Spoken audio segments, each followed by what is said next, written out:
Hey, this is WVTim. We're going to first find one of my caches, and then after that I'm going to take you into my shop and I'm going to show you how to build it, so stick around. I'm going to take you to a new cache on the Mystery Caches of Berkeley County. It's in Berkeley County, West Virginia, up in the Eastern Panhandle. All the caches start with MCBC. This actually is MCBC 8 in the vineyard. And if you can tell, we're actually in a vineyard, so your GPS is going to lead you to here. I trade ideas with geocachers all over the world. So this concept came from Fab Seeker. So thanks for sharing your idea with me. So now let's see if we can figure out how to sign the log on this cache.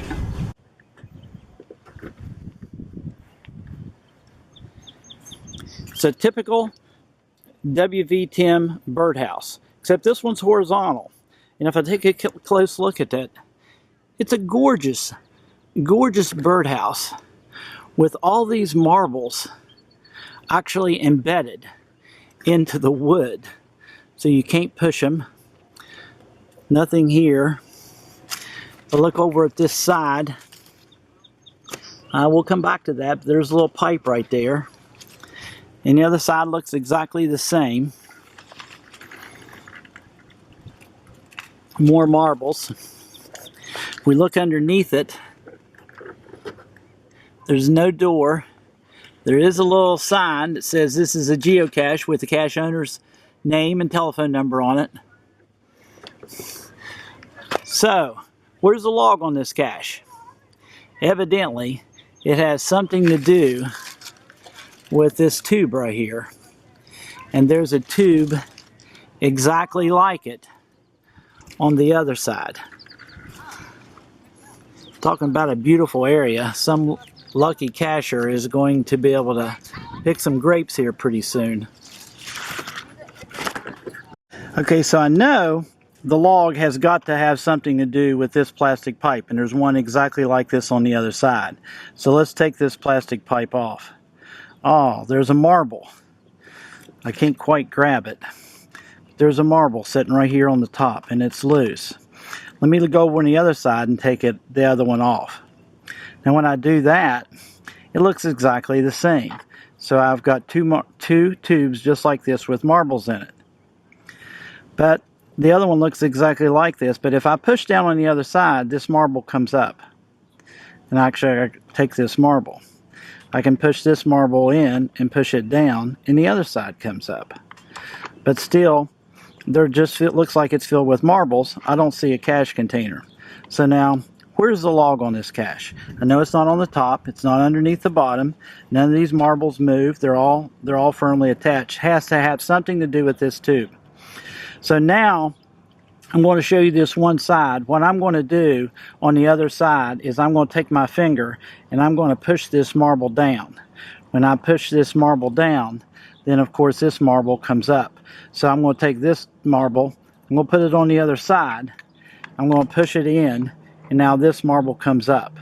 So now when this marble comes up, I'm going to take this marble, take it to the other side, and push this marble, take this marble, I'm going to take it to the other side.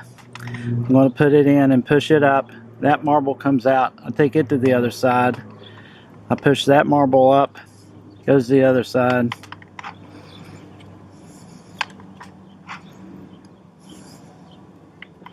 And then looks up. Still nothing.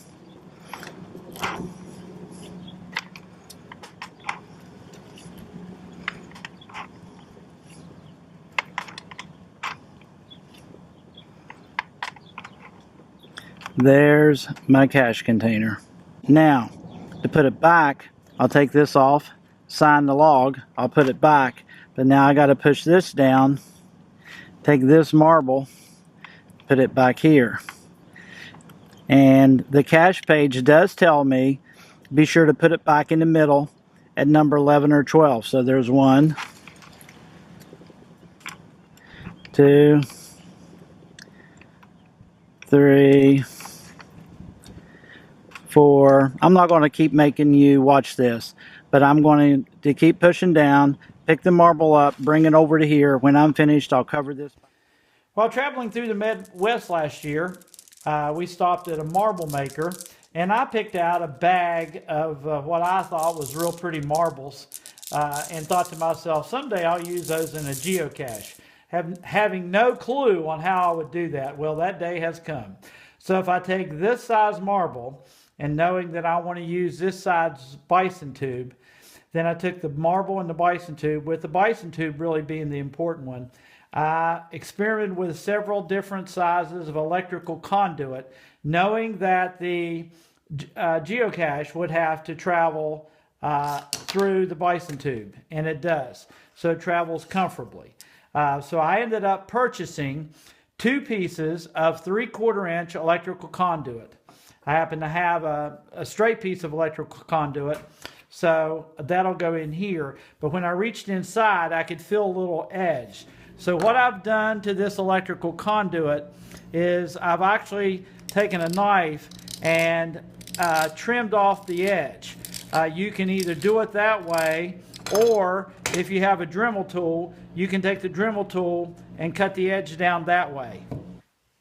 Okay, so now that I've trimmed both my edges so that I won't have anything sticking, I'll put my straight piece in there. I'll hook the other straight piece here, and this really gives me the inside of my cache. But knowing that I don't want to come up this high, I took a straight edge to figure out where the turn started, and wherever the turn starts, I drew a line, and I'm going to cut this off here and here so that it will only be this tall. That gives me my measurements that I'm going to need, so my cache will have to be at least, if I measure across there, my cache will have to be at least 10.5 inches wide. So if I make my front 10.5 inches wide, that will leave me room for this to come out. And then, of course, these caps will go on just so rain and debris and other stuff won't get in here and stop this up. So I'm going to cut this off. I'll hook this back together.